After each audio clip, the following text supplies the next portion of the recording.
Boa tarde. Há várias décadas atrás, no auge da popularidade de Mahatma Gandhi, um jornalista europeu, claramente embevecido pela figura de Gandhi, perguntou-lhe o que é que acha da civilização ocidental. E Gandhi respondeu: acho que é uma boa ideia, acho que devia ser tentado. Arriscando, sabemos que a ideia de civilização e a ideia de ocidental perderam muito do seu lustre desde então. Mas arriscando, eu diria que parte do que chamamos de civilização tem a ver com o respeito pela condução, pelo método das ciências sociais. As ciências sociais não tratam do material, tratam do humano, que é difícil, e se pensarmos um pouco, os regimes autocráticos, por vezes, mais facilmente produzem urânio enriquecido do que toleram a liberdade de pensamento de politólogos, sociólogos, economistas. E aqui chegamos à economia e aos economistas. A crise fez dos economistas, colocou os economistas no banco dos réus. O economista tornou-se uma estranha mistura do Dr. Strangelove, o cientista que brinca com o futuro da humanidade e com a guerra nuclear usando cálculos matemáticos, e o Mr. Chance, o jardineiro distraído que, por engano, é promovido a governador do Banco Central apenas porque fala de que há uma estação para crescer, e há uma estação para podar as árvores, e há um ritmo da vida. Interessantemente, os dois personagens interpretados por Peter Sellers. Esta imagem dos economistas é muito estranha. Claro que há culpas próprias, há alguma arrogância intelectual de parte de muita gente na profissão, e há promiscuidade entre a opinião económica e os interesses.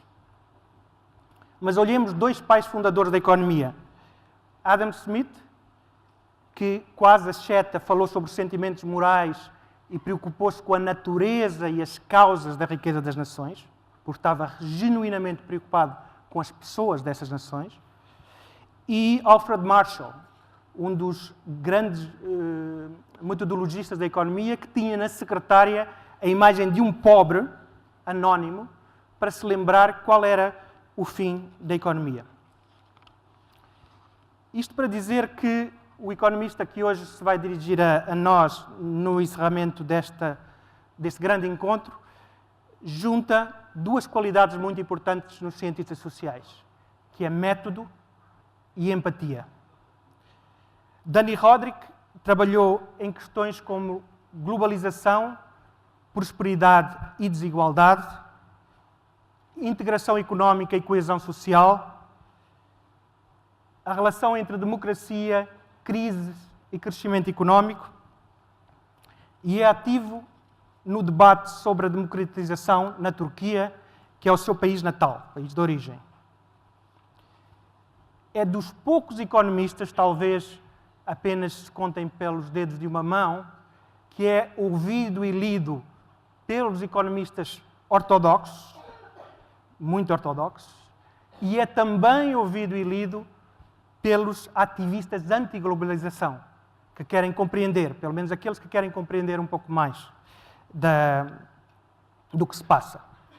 Por isso é com grande prazer que eu dou as boas-vindas a Dani Rodrik. So welcome Dr. Rodrik, welcome Mr. Rodrik.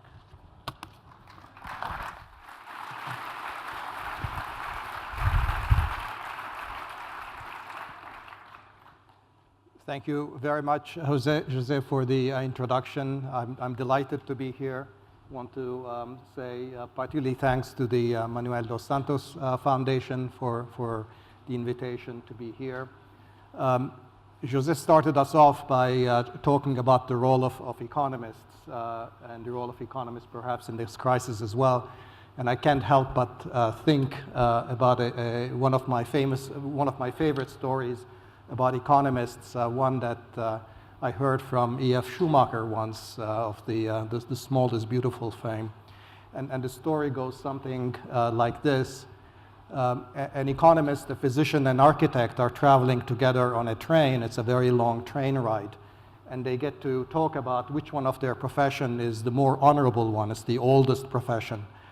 And the physician says, of course, it's mine, it's medicine, it's surgery. Look, before there was any humanity, God fashioned humans, and God fashioned Eve out of Adam's rib. That was certainly an act of surgery. And the architect says, hold on, before Adam was created and Eve were created, the whole universe had to be constructed out of chaos, and that was an act of architecture. So certainly architecture is older. And the economist says, well, where do you think chaos came from?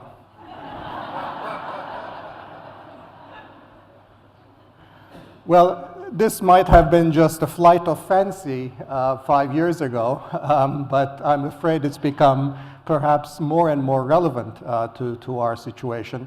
I come here as an outsider, as a Turk. I am a would-be European only. As an American, I'm simply the friend across the ocean. In either case, I'm an outsider, and an outsider should always be very careful about what they say about the problems in other countries and how to solve them. So I have to approach my topic of Portugal, Europe, and the role of Portugal in Europe with a certain amount of humility, which you will not sense from my comments that I will make. I've decided that it's better to err on the side of giving a very clear and strong message than being wishy-washy. So I hope you will take my comments in the spirit that they offered, and will take it as a contribution to the debate and the decisions that you have to take here, and to which an outsider can only contribute some ideas. I want to talk a little bit about what I think this is a crisis of, say a few words about whether I think the crisis is over, and my comments about where I see some room for action, or what kind of response I believe is needed. First, about what is this a crisis of? There are fundamentally two narratives around this crisis, about the origins of the crisis. One of them is the one that blames the countries of the periphery. It basically says it was their fault. The countries of the periphery misbehaved. They undertook excessive borrowing, whether in the public sector or the private sector. They sustained rigid labor and product markets. They stifled their productivity and growth. And as a result, they built up lots of debt that they're unable to pay. The second narrative is much more a narrative about collective responsibility. So it's really a narrative about it's our collective fault, our being we, the European Union. And the basic story here is that there were fundamental design flaws in the institutions of the economic union, or that this was really an incomplete economic union, and the various structural faults got exposed when the union got hit by an external shock, which, let's remember, originated from the United States, not directly from the European Union. And you can think about it either as a design flaw, or you can think of it also as sort of the European Union having been caught midway in the process of completing its institutions, and that this shock happened before these institutions had been completed. In either case, it's really about collective responsibility rather than necessarily laying blame on others or the countries of the periphery. Now, clearly, there are elements of relevance and truth in both kinds of stories. It's true that you could objectively look at the large current account deficits and the debt that the countries of the periphery were running up in the run-up to the crisis, and say that there is a real problem that's building up here. But on the other hand, it's also the case that in the relationships between creditors and borrowers, for every imprudent borrower, there must be at least one imprudent creditor. So you cannot really assign responsibility or blame so easily on simply the borrower. Furthermore, I think there's a more fundamental point which goes to the collective responsibility point, which is that regardless of the nature of these external imbalances, in a true economic union, one with its institutions completed, the way that these current account imbalances would have been dealt with would have been very different than the way that they have been addressed or they have played out in the context of the Eurozone. To see this point, I think it's very useful to keep in the back of your mind the following counterfactual, which is how do these things work out in a true economic union, true in the sense of one that has already also completed its banking, fiscal, legal, and political integration, such as the United States. And consider a state in the United States like Florida. Now, what is Florida's current account deficit? And I can tell you that Florida's current account deficit is very large, but I cannot tell you how large it is because we actually don't even keep statistics on Florida's current account deficit. We don't keep statistics on Florida's current account deficit because nobody really cares. Because it's become such an economic union that nobody really cares about these bilateral imbalances across states, because in no relevant sense does it matter that Florida actually has an external imbalance. In other words, Florida is no longer a relevant economic unit, and that's because a whole bunch of characteristics are in place. The state of Florida, or the government of the state of Florida, has no legal authority or ability to interfere in cross-state payments. Banking and bankruptcy laws are truly federal. There is a federal deposit insurance scheme. There is a true lender of last resort, not one that comes in at the last moment of the crisis. And that federal lender of last resort stands ready to help any Florida bank that's purely illiquid as opposed to insolvent. There's, of course, welfare payments, unemployment, old age pension, child assistance payment that goes out from Washington, D.C. And the Florida's interests are directly represented in Washington through the representatives that Florida sends to the U.S. Congress. So it's only as a result of this that, in fact, the implicit threat of the federal authority not to bail out the state of government, the state of Florida, becomes credible. Because if the state of Florida were actually to go bankrupt, nothing really of great consequence would happen to the residents of Florida because they're covered through the federal jurisdiction, the federal state of institutions, unlike what would happen to the residents of Greece or Portugal or Spain when their own government actually goes bankrupt. The fundamental point here is that because Florida as a state has effectively surrendered its sovereign authority to the center, it has become effectively just like any other medium-sized borrower. The fact that it is a government has no particular consequence. So the quid pro quo is that the residents of Florida have become part of a larger political community and governance structure around Washington, and in return, the state of Florida has given up sovereignty and has accepted the reach of federal laws and regulations. Now, none of this is really true in the context of the Eurozone, or certainly not to that same extent. And that's at the origin of why a crisis within the Eurozone ends up being much more costly, both in economic and political terms, because we have to work out ad hoc credit arrangements, ad hoc workouts. There's contagion and self-fulfilling panics in light of the absence of a true lender of last resort, and the consequence of suffering a deeper economic recession, which in turn feeds this a political cycle of mutual resentment on all sides, which threaten not just the zone itself, but actually the political future of the European Union as well. So what is this a crisis of? I think it's really a crisis, when you look at it from this perspective, is one of mismanaged interdependence, rather than necessarily some countries having misbehaved. This means that a lot of the responsibility, to me as an outsider, a lot of responsibility for solving it rests on the community, the union as a whole, rather than simply the ones that are facing the immediate crisis. So keep that in the background. I will return to specific remedies at the end of my talk when I try to flesh out what I think this collective responsibility of mismanaged interdependence means in terms of specific remedies. Now, where are we actually in the crisis? Are we getting out of the crisis?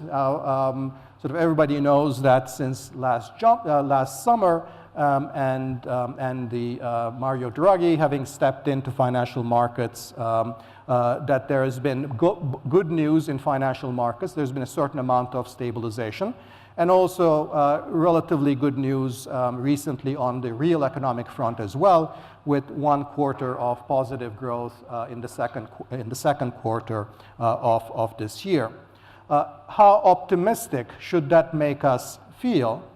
Well, one point immediately to note is that from the very beginning of this crisis, official projections about what was going to happen in the near term have been systematically over-optimistic.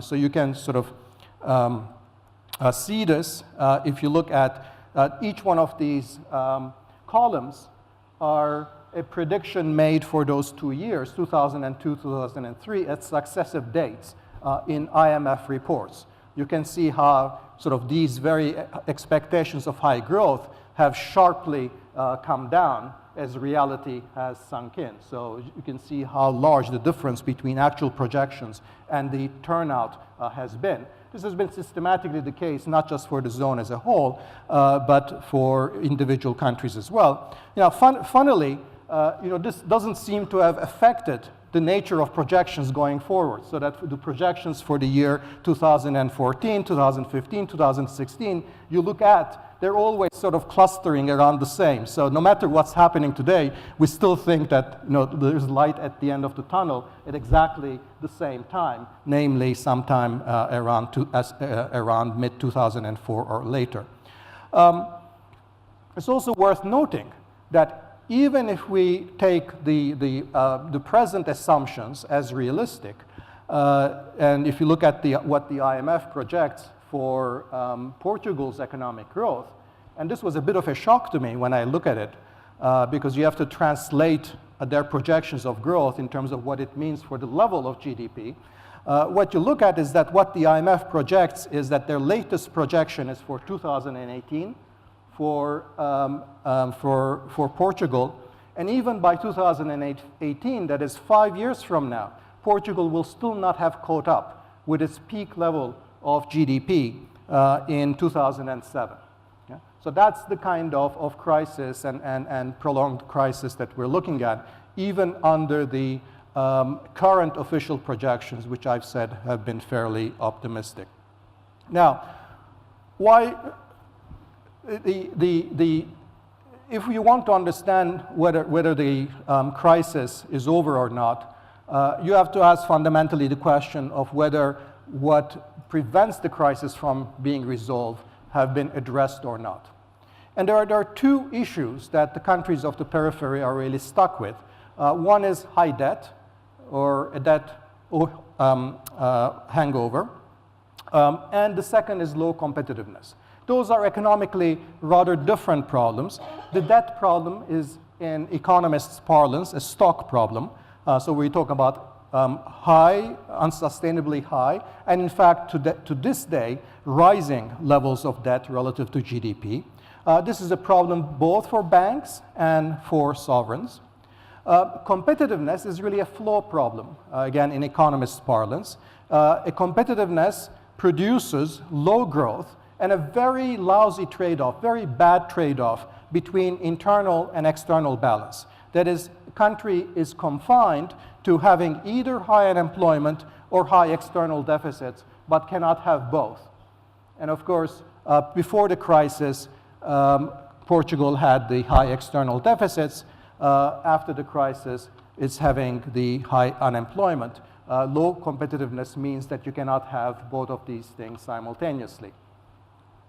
Now, so since there are two key problems, high debt and low competitiveness, the question is, how far have we gone in addressing these problems? First, on debt and finance. Has financial fragility been repaired? I think the answer to that is largely no. When we compare the way that the debt deleveraging is working out in Europe compared to other crises of boom and bust cycles and other debt crises elsewhere. So you see here comparison of various Eurozone countries with countries of elsewhere that have gone through these boom and bust episodes. The dark dot shows you how much of the deleveraging has actually occurred. How far back are you to debt to GDP levels? And what you see in the Eurozone compared to other cases is that, in fact, very little of that deleveraging has actually taken place. So another way of putting it, there's still a lot more to go in terms of households and other economic units building up their savings and their wealth and reducing their outstanding debt. And as you know, government debt has kept on increasing too.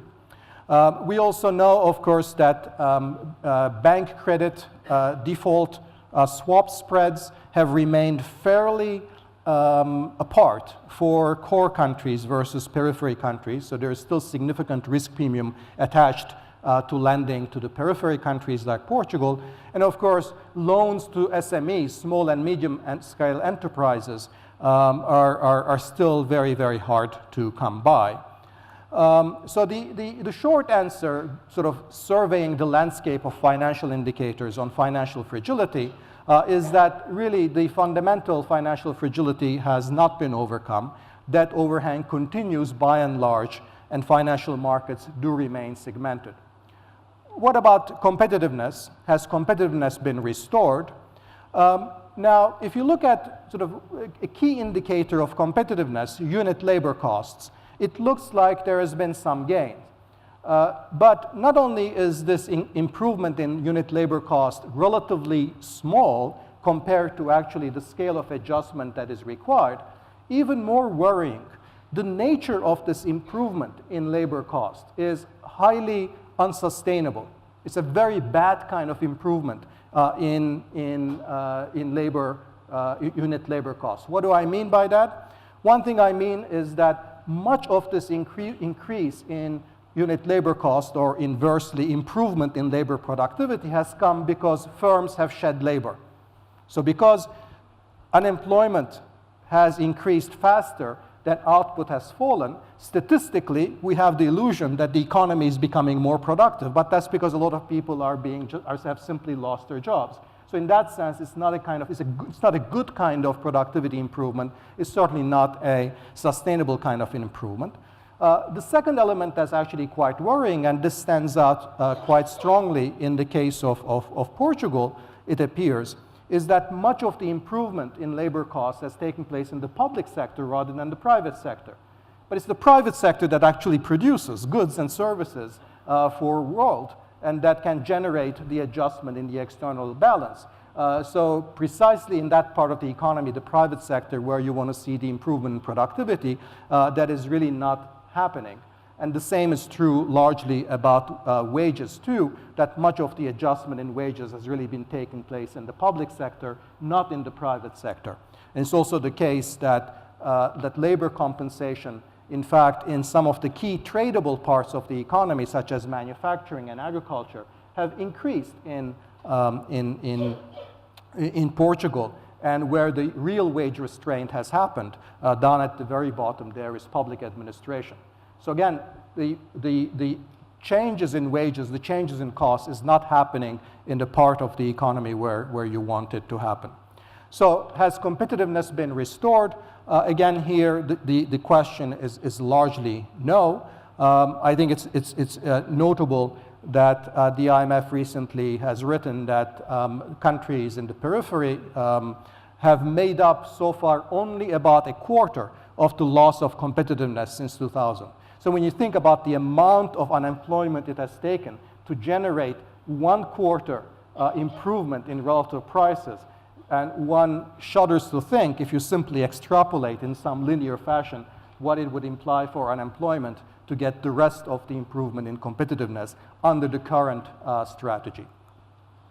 Now, it's not that the Troika is unconcerned about unemployment and growth, but I would argue that the growth strategy that is implicit or often explicit in the IMF programs and in the Troika strategy is unable to address the fundamental issue of reviving growth under present circumstances because it focuses excessively on structural reforms as a way of reviving from the supply side these economies.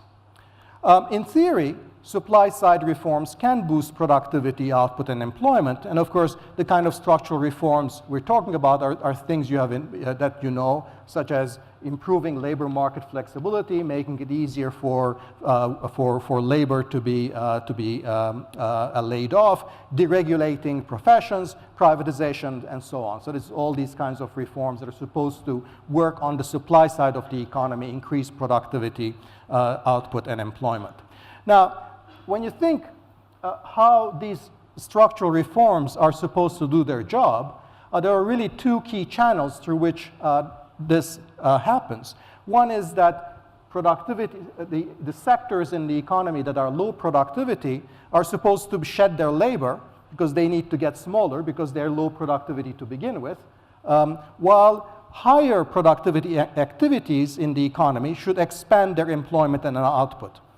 In order to get economy-wide productivity gains, you need both of these processes to happen, not just labor shedding in the low productivity sector, but also hiring and expansion in the higher productivity parts of the economy. What happens in an economy like Portugal today, or in the southern economies in general, is because you're in a state of depressed demand, much of the effect of structural reforms is the first channel, but you get very little of the second channel. So you get a lot of labor shedding, as I said before, but you get very little of expansion of output and employment in the more productive, more advanced parts of the economy.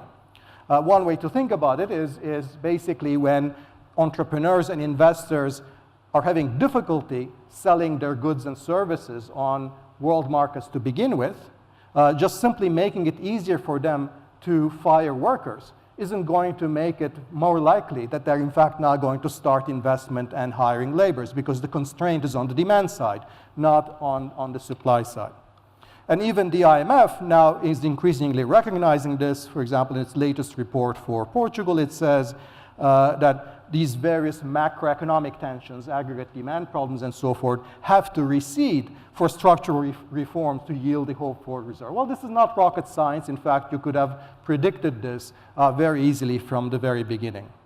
So the consequence of all of this is that economies like Portugal are caught in a vicious cycle where fiscal austerity works to the extent that it fixes the external balance. After all, the external imbalance has completely shrunk and has been eliminated practically in Portugal. But it comes at the cost of aggravated unemployment, while structural reform, which is supposed to compensate by producing growth incentives, actually doesn't do much, and in fact potentially also increases unemployment. So the net effect is further decline in output, which makes the debt to GDP ratio worse, which in turn now results in calls for further fiscal authority, and you start again at the beginning. Portugal is particularly susceptible to this cycle because Portugal relies disproportionately on the European market, on the euro area for its total exports. So while countries like Spain, Italy, even Greece have been able to benefit from foreign demand, in net terms, actually, the external markets of Portugal have not increased over this time because Portugal is so dependent, as you see on the second chart here on the right-hand side. Portugal is by far the most dependent on the euro area for its total exports. So when you have this austerity cycle, the markets that Portugal needs is shrinking, not just domestically, but also externally. So I think the answer to is the crisis really over is that we really need to be very, very cautious and that also start to take seriously the possibility that the current strategy, the current policy assignment, which is to target fiscal austerity on the debt problem and structural reform on the growth problem or the competitiveness problem, that this policy assignment, that this strategy is really not producing the results that was anticipated. And as I tried to explain, for predictable reasons, for reasons that are easy to understand. So let me now turn to sort of what I think the contours of an alternative strategy that might address some of these problems head-on would be. One element, one plank of that alternative strategy would be to deal with the debt hangover or the debt overhang directly through debt write-downs, through haircuts. Here I agree completely with Ken Rogoff, who has argued, there are many things he said with which I do not agree. This is something that I think I agree with, which is that any realistic strategy for the Eurozone would have to involve write-downs or forgiveness of peripheral countries' debt. This is, of course, not easy for Germans and the French, who are the main creditors. But as Ken says, this is money that's already lost, and the game of pretending otherwise cannot continue indefinitely. Here, I think it's also important to remember what the IMF said recently about Greece. The IMF recently undertook a review of its 2010 program in Greece and explicitly said, look, you know, we made a mistake. We should have thought about debt forgiveness, debt write-downs much earlier. And we completely underestimated the effects on unemployment, and we should have taken a direct frontal assault on debt much earlier than we ended up doing. Okay? No, we don't want this to happen to the other countries 2 or 3 years from now. A second plank really has to be a combination of policies that directly are targeted at expenditure rebalancing or switching. And this is naturally a Eurozone-wide responsibility. This will require a combination of greater spending in the creditor nations. After all, where is the demand going to come from if demand in the countries like Portugal is reduced? It has to come from the creditor countries like Germany. It would have to involve policies that directly target reducing non-tradable prices to enable depreciation of the real exchange rate. Anything that looks like incomes policies, social compacts, social pacts would help to the extent that it can facilitate and speed up the process of reduction in a coordinated fashion, prices and wages in the private sector. Again, it's quite interesting that 2 months ago, the IMF actually recommended to Spain that they consider an incomes policy or a social pact approach to reducing private wages and prices.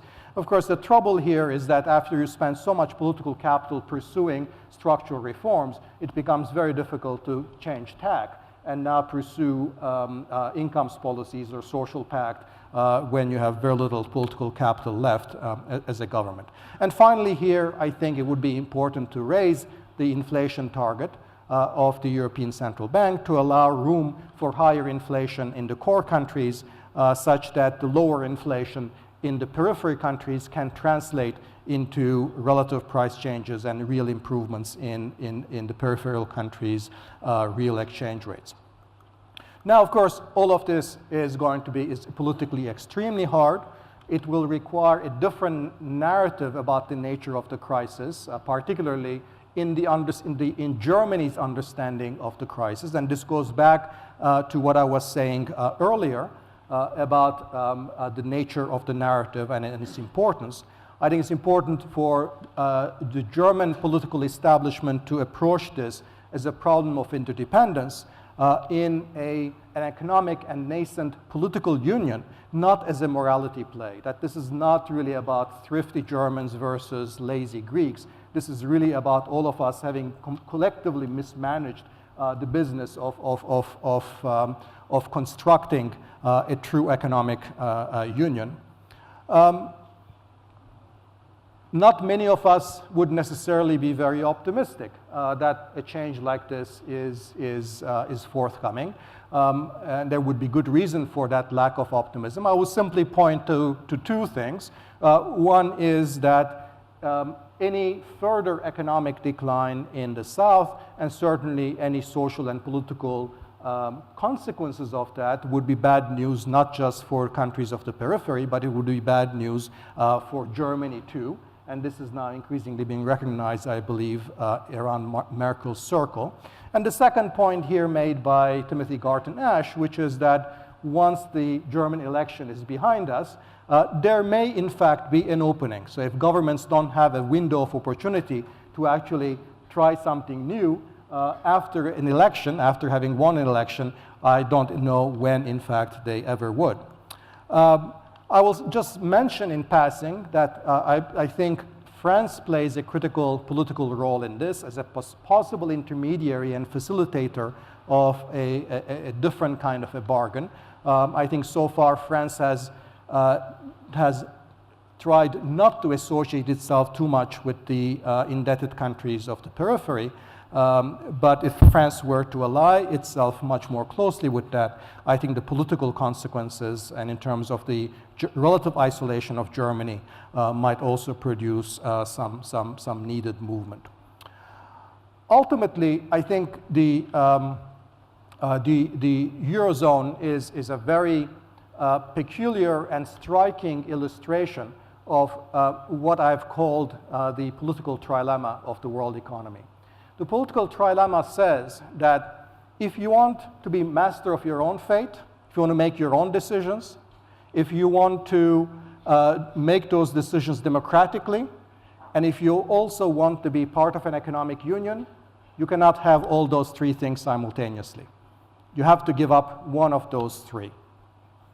The Eurozone version of this, as countries like Portugal are experiencing this right now, is that the space for democratic decision-making, the space for democratic accountability has progressively receded, so that Portugal finds itself, along with Greece and Spain, and to some extent Ireland, increasingly, and certainly Cyprus, in what Tom Friedman called the golden straitjacket.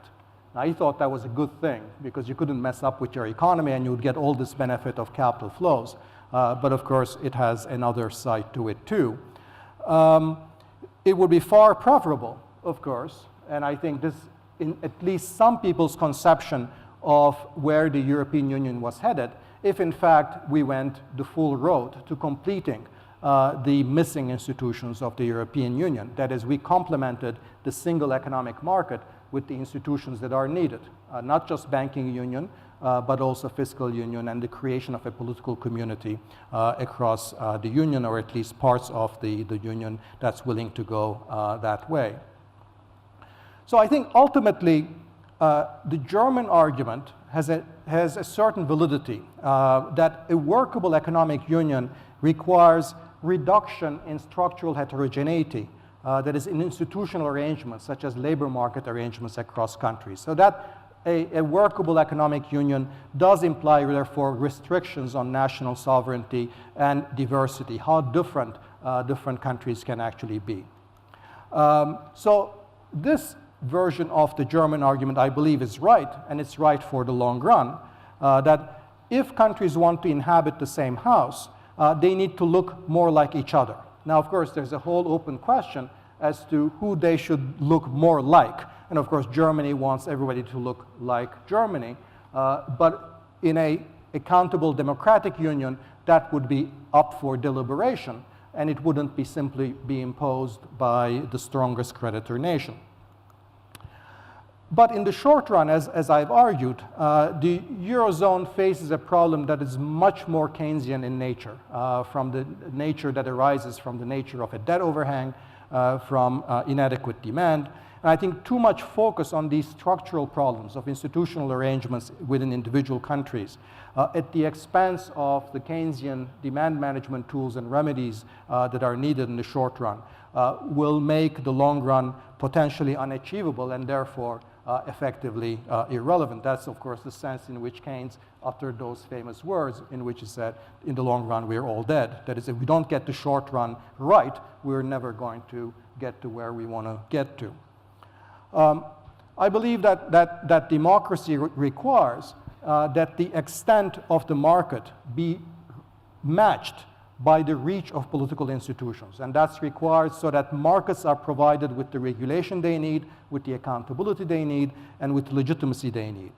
So if true economic union in the European Union, or at least in the Eurozone, remains a goal, I think a vision of political union is also a must.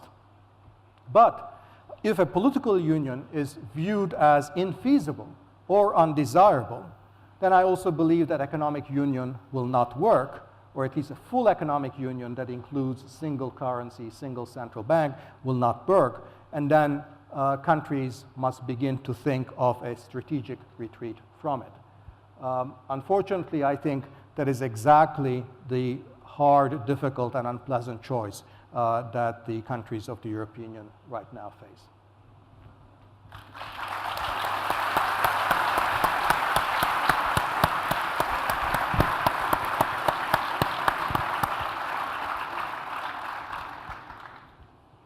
Vamos ter tempo para 2 ou 3 perguntas do público. Não sei quem.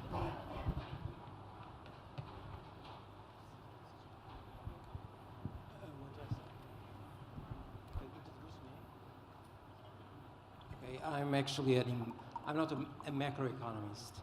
I'm a microeconomist from Minnesota, okay? So I have nothing to do with this. But anyways, I have one comment and one short question. The comment is, even a full union like the US has its own periphery. Look at Arkansas or Minnesota, or Tennessee, okay? So just because we have a full union doesn't mean that we won't have a periphery. So Portugal can remain in a periphery even within a full union. And that's one comment. The second question is the following. I'm going to call it a quasi-far-fetched scenario. And you will ask me, well, if it's far-fetched, why are you even bothering, losing your time? But bear with me, and my quasi-far-fetched scenario in the long run is this one. Germany will eventually lose interest in the European Union, in belonging to the European Union. They will get their raw materials from Russia and Ukraine. They will have their own space of influence that will include Holland, Austria, Slovakia, the Czech Republic, the Ukraine, and so forth. And they have foreign markets in India and China and so forth. As you know, the German exports are growing in relative terms to countries outside the EU versus the EU. Why won't that happen in the long term when you are actually you actually showed us a scenario of full political union? And let's leave aside France, because France has problems of its own, okay? I think the state in France is too big. They probably have an unsustainable welfare state, so sooner or later they will face the same type of problems that the periphery is facing. And that's why I think they are so concerned about not being mixed with the periphery. And I'd like you to tell me something about what do you think will be the outlook in Germany in the future and whether the European Union will actually survive. Do you want to take this now, or? Well, I might as well say something. I think it's a fascinating scenario that's worth thinking about. What this, and one can easily make the argument that as a long-run scenario, what you've suggested makes a lot of sense. But it's a long-run scenario. I think any short-run dissolution of the Eurozone will have huge short-run costs for Germany, and will, I think, have huge political costs to Merkel, whoever happens to be running Germany at the time. Not even German leaders want to go down in history as those people who were responsible for the dissolution of the European Union. So even if in the long run there is such a plausible scenario, I think the short run costs are extremely high, and I would argue that that by and large Germany has behaved over this period of the crisis not as a very strategic, long-term minded actor, but much more as one that's sort of driven by short-term concerns and short-term interests and just the proverbial kicking the can down the road. So I'm not quite sure that I see that sense of strategic direction in German economic policy, but that might change, and maybe if the crisis gets deeper and scenarios like what you've suggested may start becoming more plausible, which is all the more reason why other countries ought to be thinking about their long-term future as a possible, alternative plans, possibly with Germany not in the Union. Mais uma pergunta.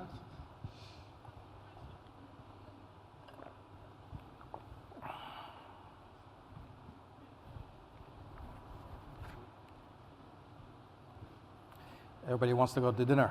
It's been a long 2 days.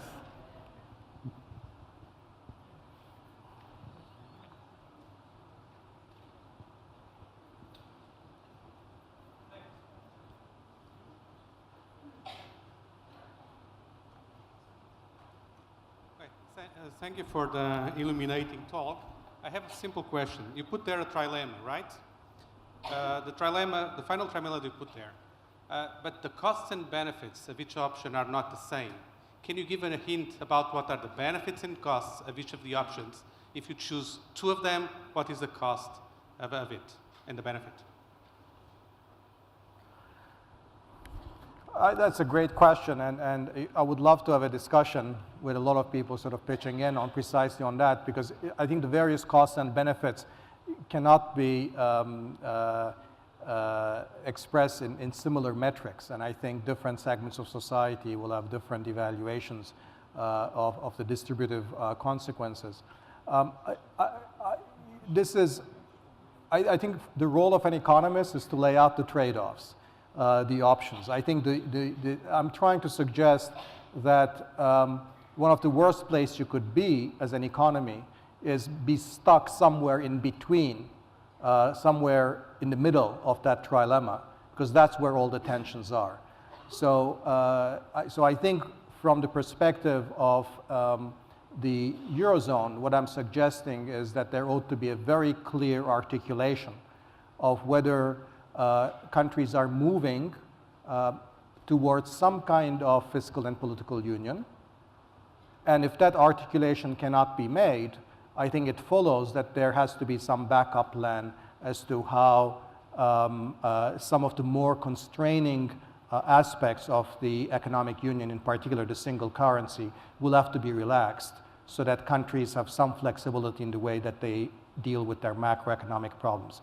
Now, if you're telling me, you as an economist tell me what the costs and benefits of these two are, I can once again lay out a whole range of trade-offs. But I think what's much more important is to be explicit about this trade-off so that there's a public discussion about this, that these are choices. Anytime that we say there's no alternative, that the only thing we can do is to remain in the union, or the only thing that we can do is reassert our sovereignty and leave, I think then we're making a mistake. Ultimately, of course, it has to be a decision that is made democratically by the nation as a whole. Última questão.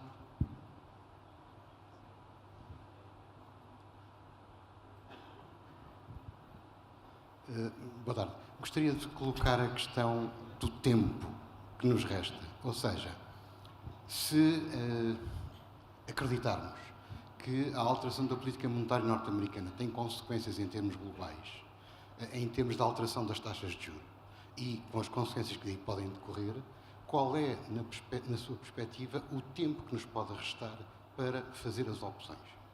Obrigado.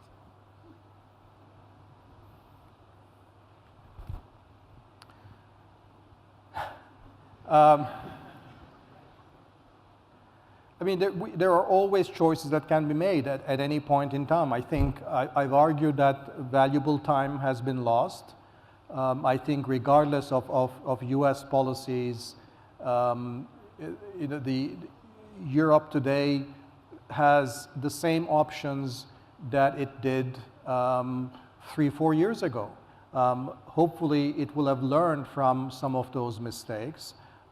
Certainly, the European Central Bank has moved quite a bit far. Certainly now, some of the institutional elements of fuller integration are better recognized. We're talking about a banking union, although there are still a lot of open questions there. So there's been some progress there. But the outlines of the strategy haven't changed. One that, as I said, pushes structural reform for growth and pushes fiscal austerity for debt reduction. And that's just not working. And any time you can, return, from sort of a path that is not working at any time, and now I think we have more evidence that it's not working. And I think so. It's not irrevocable, and these changes can be done. And the big question mark, and again, as an economist, I'm totally incompetent to talk about this issue, is how much can the fabric, the social and political fabric of societies take? The level of unemployment, the level of sort of emigration of skilled workers, what's happening in the youth part of the labor market. Frankly, if you had told me that the country like Greece today would have 27-28% unemployment, 50-60% youth unemployment, and the growing increase of the far right, that 3 years ago I would have found it unimaginable that Greece even hangs together as a country, given the amount of strain that it is in. I think Portugal has done much better, and it's hard not to admire the resilience that Portuguese society has shown. But these are things that we might think sort of they keep on going, but social explosions, political collapses can occur, and I think these are sort of the risks that we have to take into account. So once again, an economist can't tell you when the chaos will actually descend upon us or further chaos, but I think can highlight some of these trade-offs. Okay, so we'll close out. I'll just make a very brief question before we close. We have 2 minutes and 27 seconds. We all kind of agree that economists are fallible, are almost like regular human beings. But one thing that economists have been useful is promoting trade as a tool for growth. And there is talk of this US-European free trade, huge free trade area. Do you think this has the potential to bring productivity in Europe to different levels, very higher levels, that solve the crisis? I think in general, as long as the US-Europe free trade agreement isn't used in a defensive fashion to keep China and other emerging market exporters out, I think it's good. But I would say about that pretty much what I said about the structural reforms, which is that essentially there's very little mileage that Europe can get out of supply-side reforms, and basically a free trade agreement is a supply-side, is just like a supply-side reform. You can expect under the best of possible conditions maybe 0.5 percentage point, 1 percentage point increase in the overall level of GDP, but that's really sort of under normal full employment conditions and kind of conditions that Europe is in now. It's highly uncertain how it's going to be playing out. We often think of free trade agreements as employment increasing things because your exports are supposed to increase, but we forget that free trade agreements are supposed to increase your exports and imports. You can't have both the United States and Europe simultaneously increasing their exports. Who to? So it's not like this trade agreement will add to net employment demand or add to net demand in both countries. It'll simply improve the allocation of resources.